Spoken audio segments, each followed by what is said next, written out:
Assalomu alaykum, hurmatli talabalar. Tarbiyaviy ishlar metodikasi ta'lim jarayonida tarbiyaviy faoliyatni ilmiy asosda tashkil etish, innovatsion metodlarni qo'llash hamda o'quvchilarda ma'naviy axloqiy kompetensiyalarni shakllantirishga xizmat qiluvchi tanlov fandir. Nega biz tarbiyaviy ishlar metodikasi fanini o'rganishimiz kerak? Shaxsni barkamol rivojlantirishda, maqsadli tarbiyani amalga oshirishda, samarali muloqot qilishda, tarbiya usullari va shakllarini tanlashda, muammolarni yechishda, kasbiy kompetensiyalarni rivojlantirish orqali tarbiya nazariyasi va amaliyotini chuqur o'rganasiz. Tarbiya rejalarini tuzish va amalga oshirishni bilib olasiz. O'quvchilarda ijodiy sifatlarni shakllantirishning samarali yo'llarini egallaysiz.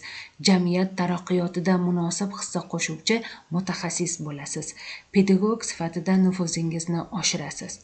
Bu kelajak avlodni tarbiyalashda ilm, tarbiya va mahoratni uyg'unlashtiruvchi muhim fan bo'lib, har bir pedagog uchun zaruriy bilim va ko'nikmalar manbai hisoblanadi. Tarbiyaviy ishlar metodika fanining asosiy maqsadi bo'lajak pedagoglarning tarbiyaviy ishlarni ilmiy asosda tashkil etish, samarali metod va texnologiyalarni qo'llash orqali barkamol avlodni shakllantirishga tayyorlashdan iboratdir. Tarbiyaviy ishlar metodikasi fani bo'lajak pedagogni ilmiy tafakkurga ega, ijodkor, mas'uliyatli va samarali mutaxassis sifatida shakllantirishga xizmat qiladi. Vazifalari esa barkamol, ma'naviy yetuk, intellektual va ijtimoiy faol shaxsni tarbiyalashga yo'naltirilgan ilmiy pedagog jarayonni uzluksiz va samarali tashkil etish tizimidir. Tarbiya bu bir martalik tadbir emas, balki uzluksiz tahliliy va ijodiy jarayondir.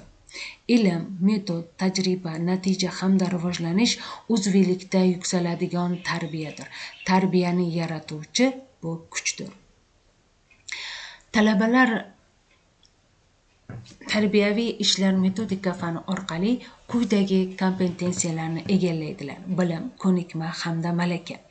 Bilim nazariyadan amaliyotga, amaliyotdan yuksak pedagog mahoratga qarab izchil yuksalish yo'li.